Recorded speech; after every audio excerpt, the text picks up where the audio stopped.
Salutare și bine v-am găsit la un episod din jocul Real Drift. Uitați la aici, gratis luați de pe Magazine Play. Acum o să intru în acest joc să vă arăt cum se poate juca. Este un joc foarte frumos deoarece poți să stunezi mașina și poți să faci multe lucruri frumoase. Deci să nu mai vorbim mult, să începem. Dăm aici pe Kill Grace și o să dau pe această zonă, select și go. După cum puteți vedea, jocul ăsta va fi foarte captivant. Uite acum avem camera și începem și schimbăm vitezele.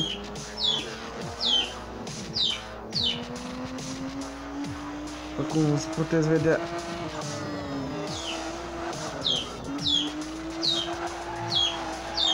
am pierdut aceste puncte, dar s-au recuperat.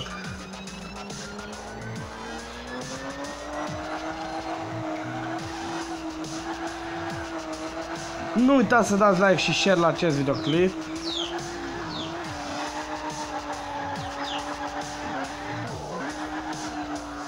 Oricine vrea să încerce acest joc, este mult prea frumos.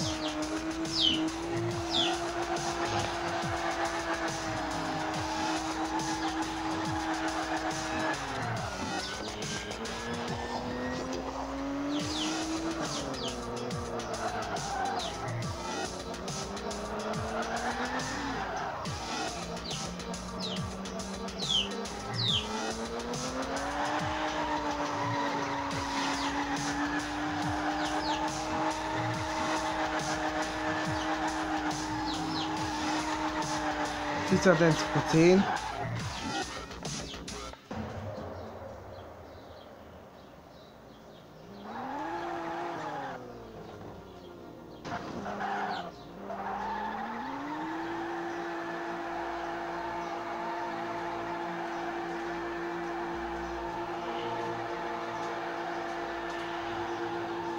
Acest joc este superb. Ia uitați aici.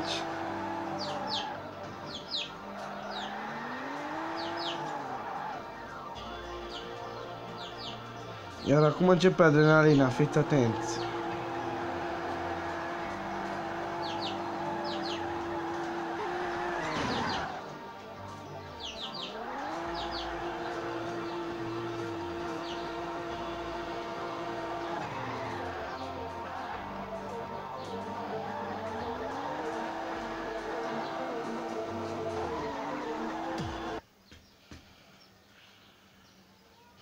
Acum voi ieși și nu uitați să dați like și share la acest videoclip dacă v-a plăcut.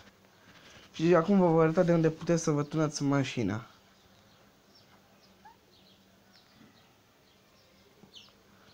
După cum vedeți,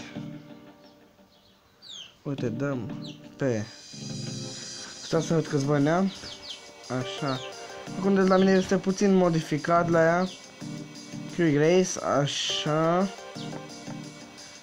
Și am intrat din nou, uite aici la tuning sau nu customize dacă vreți.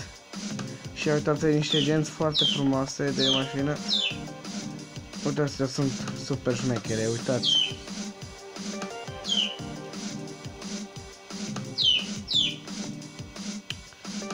Putem să schimbăm și culoarea genți după cum se vede.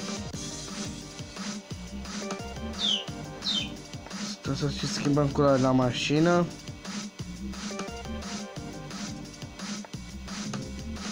Și chiar să și costă 2000. Aici vă arătă banii. Puteți de asemenea să faceți și hack, lucky patcher și mai multe. Uite, ați văzut? Atât a fost tot. Vă mulțumesc că m-ați urmărit și o să...